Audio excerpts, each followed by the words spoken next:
Hello दोस्तों, कैसे आप सभी लोग। आज हम लोग द्विघाती समीकरण का वन सेट करने के लिए आए हुए हैं और मैथ का बहुत ही इंपॉर्टेंट टॉपिक है जिससे बहुत सारा क्वेश्चन आता है। तो आज हम लोग द्विघाती समीकरण पढ़ेंगे, तो आप लोग अच्छे से पूरा वीडियो देखिएगा और लास्ट तक देखते रहिएगा। तो चलिए हम लोग द्विघाती समीकरण आज करने के लिए आए तो करते हैं। तो द्विघाती समीकरण में सबसे पहला समीकरण होता है जो कि आप लोगों को पता होना चाहिए। पहला होता है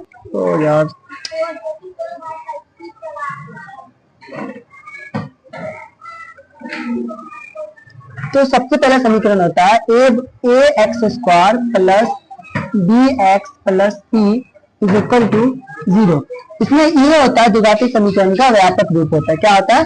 व्यापक रूप, जो आप लोगों को पता होना चाहिए।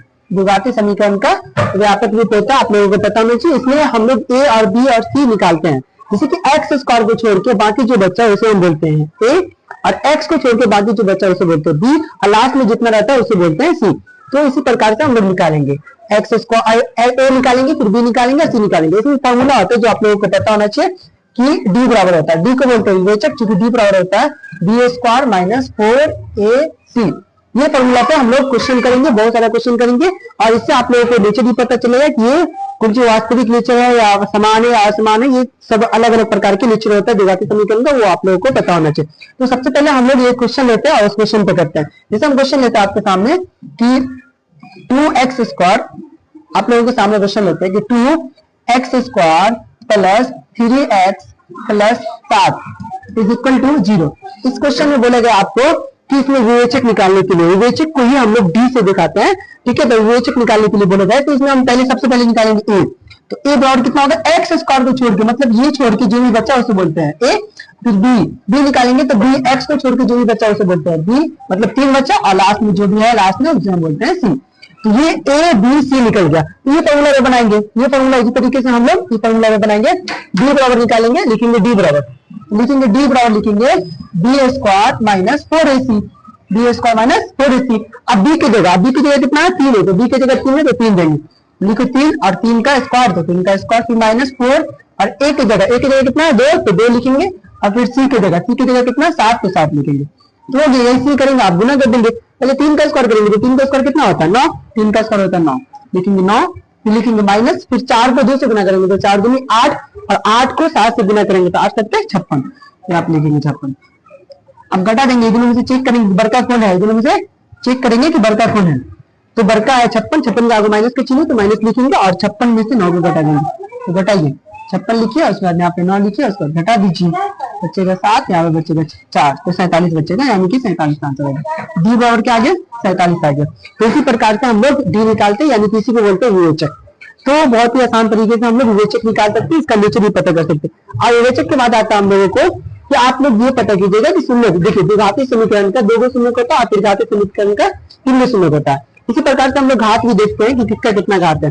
द्विघाती समीकरण पे जितना पावर होगा एक्स का, उसी का उतना ही घात होगा। जैसे कि a x square plus b x plus c is equal to 0।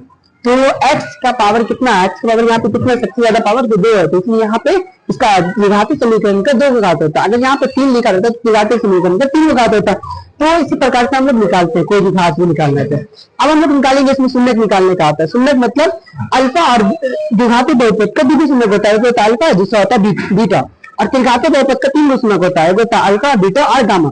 तो त्रिघाती बहुपद ना हम लोग द्विघाती बहुपद पर बात करते हैं। तो द्विघाती बहुपद का जो 2 शून्य होता है तो अल्फा होता है, बीटा होता है, तो ये दोनों में भी रिलेशनशिप होता है कि अल्फा प्लस बीटा होता है और अल्फा इंटू बीटा होता है। तो पहले आपको ये निकालना पड़ेगा कि अल्फा बीटा कैसे निकालेंगे। कोई क्वेश्चन अलग अलग प्रकार के क्वेश्चन आता है, पहले तो आप डी निकालिएगा, डी के बाद आपको बोलेगा क्वेश्चन में मूल निकालने के लिए, तो पहले इसमें डी निकालिएगा, ठीक है। तो अगर ये तो नॉर्मली क्वेश्चन नहीं है, ये तो मानक रूप है इसका, कि मानक रूप आप निकालिएगा, ठीक है। इसमें मानक रूप है इसका, कि मानक रूप निकालना है।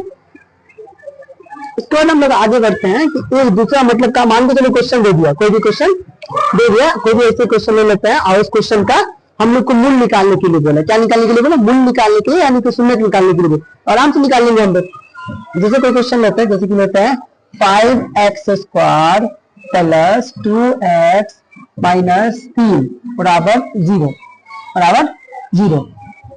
तो इसमें हम लोग पहले ए बी सी निकालेंगे, तो लिखेंगे ए बराबर लिखेंगे 5, और बी बराबर लिखेंगे 2, और सी बराबर लिखेंगे -3।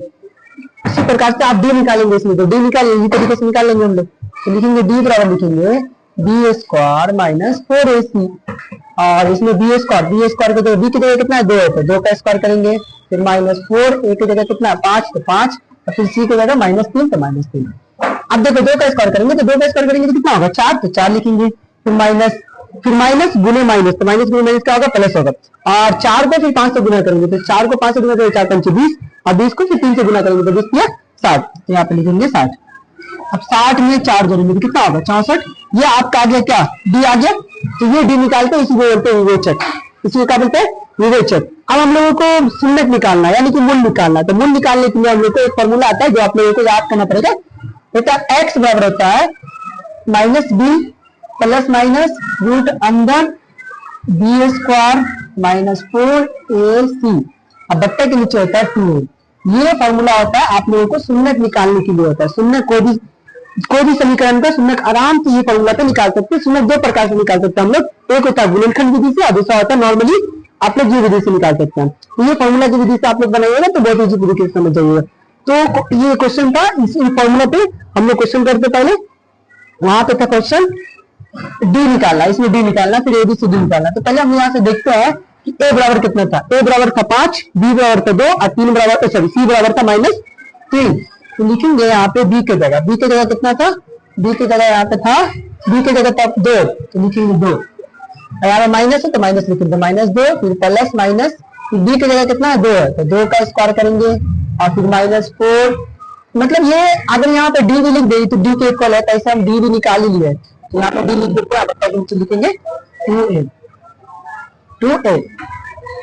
तो यहाँ पे डी की जगह हम लोग पूरा का बैठा देंगे। यहाँ पे डी कितना आ गया था, डी कितना आया था, डी आया था 64, तो लिखेंगे 64, यहाँ पे लिखेंगे रूट के अंदर 64। अब बराबर में लिखेंगे -2, तो -2, फिर प्लस माइनस। अब 64 देखिए, 64 को हम बाहर करेंगे रूट से, तो उसका पहले अभाज्य गुणनखंड करके हम चेक करेंगे कि अभाज्य गुणनखंड करेंगे, ठीक है। तो कीजिए, 2 से लगाएंगे तो फिर 2 3 6, फिर 2 दूनी 4, फिर 2 से लगाएंगे तो 16, फिर 2 से लगाएंगे तो 8, फिर 2 से लगाएंगे तो 4, और फिर 2 से लगाएंगे तो 2। अब देखेंगे चेक करेंगे कितना 2 आया, 2 को 2 का 1 2 बार होता है रूट से, तो 1 2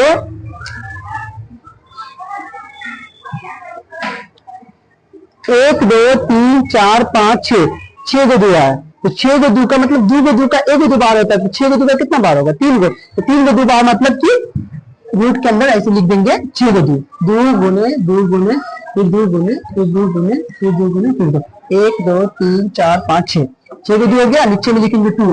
एक जगह कितना, एक जगह आया था आपका, एक जगह 5, तो एक जगह 5 लिखेंगे यहाँ पे, एक जगह 5। अब आगे हम लोग पलटाते हैं, अभी हम लोग बढ़ाते हैं, फिर -2 लिखेंगे, x बराबर -2 प्लस माइनस, अब 6 को 2 था, इसे निकाल देता हम लोग, 6 को 2 का 3 को 2 बार होगा, तो 1 फिर 2 फिर 3, बट्टा के नीचे लिखेंगे 2 को 5 से गुना करेंगे, कर लीजिए गुना, 2 को 5 से गुना करते 2 पंचे कितना होगा 10, 2 पंचे 10 होगा, तो यहाँ पे लिखेंगे 10।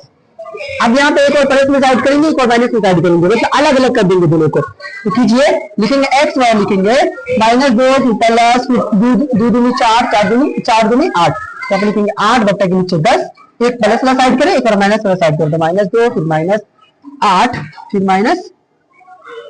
-8 बट्टा के नीचे 10, ठीक। अब देखिए, अब दोनों में से चेक करेंगे कि दोनों में से तुम वर्ग का 8 वर्ग का 8 का आगे प्लस का चाहिए, तो प्लस लिखेंगे, 8 में से 2 घटाएंगे मुझे कितना बचेगा 6, अब बट्टा के नीचे कितना है 10, और यहाँ पे लिखेंगे, यहाँ पे दोनों माइनस में, तो माइनस का चिन्ह लिखेंगे और जोड़ देंगे दोनों को, बट्टा के नीचे 10, 10 इकाई 10, 10 इकाई 10, 2 3 6, 2 पंचे 10, ऊपर में कितना आया, ऊपर में आया 3, प्लस में 3, अब बट्टा के नीचे 5, और अगला में कितना आया -1, तो एक शून्य देखिए ऐसी करके निकल गया मेरा शून्य। देखिए, तो पहला वाला जो निकलता है उसको बोलते हैं अल्फा, दूसरा वाला जो निकलता है उसको बोलते हैं बीटा। तो लिखेंगे यहाँ पे कि अल्फा बराबर लिखेंगे, चलिए आगे हम लोग करते हैं, लिखेंगे अल्फा बराबर कितना आया, अल्फा बराबर आ गया आपका +3 बट्टा के नीचे 5, +3 बट्टा के नीचे 5, और लिखेंगे बीटा बराबर, तो बीटा बराबर क्या आएगा -1, हो गया मेरा आंसर। ये दोनों शून्य निकल गया, दूसरा तो बहुत दो शून्य होता है, एक होता है अल्फा, दूसरा होता है बीटा। तो इसी प्रकार से हम लोग इसी फॉर्मूला पे इजी तरीके से निकाल सकते हैं, बहुत इजी तरीके से निकल जाता है। तो पहले तो हम लोग फॉर्मूला लगाते हैं पूरा, और उसके बाद हम लोग इसी तरीके से करते हैं। देखिए फिर से हम आप लोगों को रिविजन करवाते हैं। पहले ये समीकरण था, इसमें ए बी सी निकाले, उसको डी बराबर फॉर्मूला होता है, डी बराबर होता है बी स्क्वायर माइनस 4ac। आप लोगों को फॉर्मूला याद होगा तो बहुत आराम से बना लीजिएगा, तो बैठा लीजिए। तो डी बराबर होता है बी स्क्वायर माइनस 4ac, फिर बी का स्क्वायर करेंगे, फिर उसका कैलकुलेशन करके आया 64, डी बराबर आ गया 64। फिर यहाँ पे ये समीकरण ये फॉर्मूला होता है शून्य का, फिर शून्य निकालना तो ये फॉर्मूला लगाइए, फिर ये फॉर्मूला पे पूरा कैलकुलेशन कीजिए और आपका लास्ट में आंसर निकल जाएगा। ये अल्फा बराबर आ गया 3/5 और बीटा बराबर आ गया -1। तो इसी तरीके से हम लोग निकालते हैं, कोई भी शून्य को निकालना बहुत इजी तरीके से होता है। अब इसमें आता है कि आप बताइए ये दोनों का रिलेशनशिप क्या होता है, अल्फा और बीटा का क्या रिलेशनशिप होता है शून्य का। तो ये शून्य का अलग अलग दो दिखाते थे, दो शून्य होता है तो अलग अलग उसका मतलब अलग अलग दोनों में रिलेशनशिप होता है कि आपस में अलग अलग करते हैं, ठीक है। तो अल्फा प्लस बीटा होता है, एक होता है अल्फा प्लस बीटा, एक होता है अल्फा प्लस बीटा। इसी को बोलते हैं हम शून्यकों का योगफल। शून्यकों का क्वेश्चन में बोलेगा कि आप इस समीकरण का शून्यकों का योगफल निकालिए, तो आप इस शून्यकों का योगफल बोलिए, योगफल का मतलब होता है जोड़। तो आप शून्य को दोनों शून्य क्या होता है, दूगो होता है, तो दूगो शून्य होता है, तो अल्फा है तो बीटा, और उसके दोनों का योगफल करना तो योगफल कर दीजिएगा। तो अल्फा प्लस बीटा क्या होता है -b/a। और अल्फा इंटू बीटा क्या होता है, अल्फा इंटू बीटा होता है c/a। तो ऐसा ही होता है, अल्फा प्लस बीटा बराबर होता है -b/a और अल्फा इंटू बीटा बराबर होता है c/a। तो हम लोग इसी प्रकार से निकालते हैं। तो एक कोई क्वेश्चन दिया आपको कि ये समीकरण है, ठीक है, इसमें बताइए कि अल्फा दिया हुआ बीटा दिया हुआ, अल्फा प्लस बीटा निकालने के लिए बोलेगा, ठीक है, और समीकरण दिया है तो इसमें ए बी सी निकालिएगा और उसका अल्फा प्लस बीटा बराबर होता है -b/a और अल्फा इंटू बीटा बराबर c/a, उसको बैठा दीजिएगा तो आपका आंसर आ जाएगा। जैसे हम आपको एग्जाम्पल के क्वेश्चन देते हैं, चलिए आपके सामने क्वेश्चन सॉल्व करते हैं, ठीक। ये ऑब्जेक्टिव में भी आ सकता है, ये सब्जेक्टिव में भी आ सकता है, क्योंकि ये चैप्टर जो है ना बहुत ही इंपॉर्टेंट चैप्टर है इस 10th क्लास के लिए, और इस चैप्टर से ज्यादा नंबर ऑफ क्वेश्चन ज्यादा ही आता है, क्योंकि ऑब्जेक्टिव क्वेश्चन भी आता है और सब्जेक्टिव क्वेश्चन भी आता है। तो आप लोग इस चैप्टर को अच्छे से पढ़िएगा। तो चलिए हम लोग करते हैं, मान के चलिए यहाँ पे लेंगे 4x² प्लस 2x प्लस 9 = 0, ठीक है। इसमें आपको बोलेगा कि शून्यकों का योगफल निकालिए, शून्यकों का गुणनफल निकालिए। तो पहले इसमें एबीसी निकालेंगे, ए बराबर हो जाएगा 4, ये x² को छोड़ के बाकी जो बचा उसे बोलते हैं a, और b बराबर हो गया ये x को छोड़ के बाकी जो बचेगा उसको बोलते हैं b बराबर 2, और c बराबर लास्ट में जो भी बचेगा उसे हम बोलते हैं c। ये सिंपल सा बात है, a b c निकालना, ये आपको निकालने आ जाएगा, उसको निकालिएगा।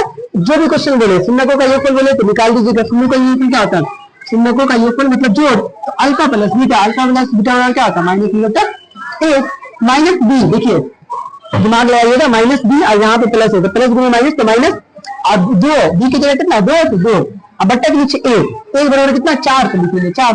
अब काटेंगे तो कट जाएगा, तो काट देंगे 2 1 2 2 3 4, यहाँ पे ऊपर में बच्चा a का नीचे बच्चा 2, तो 1 बटा 2 क्या आ गया, अल्फा प्लस बीटा आ गया। अब अल्फा इंटू बीटा निकालिए, लिखेंगे अल्फा इंटू बीटा क्या होता है c/a, c कितना c बराबर हो गया 9, अब बट्टा के नीचे a कितना हो गया 4 तो 4, 9/4, ये नहीं कटेगा, इसमें ये नहीं कटेगा, हो गया। ये आ गया कौन चीज अल्फा इंटू बीटा, ये क्या आ गया अल्फा प्लस बीटा, उसको बोलेंगे शून्यकों का गुणनफल, इसको बोलेंगे शून्यकों का योगफल। इसी तरीके से निकलता है, बहुत ही इजी तरीके से हम लोग निकाल लेते हैं। तो थैंक यू सो मच आप लोगों को इतने तक लेक्चर देखने के लिए, क्योंकि बहुत ही इंपॉर्टेंट था और आप लोगों ने पूरा लेक्चर देख लिया, तो थैंक यू सो मच आप लोगों को देखने के लिए। हाँ जैसा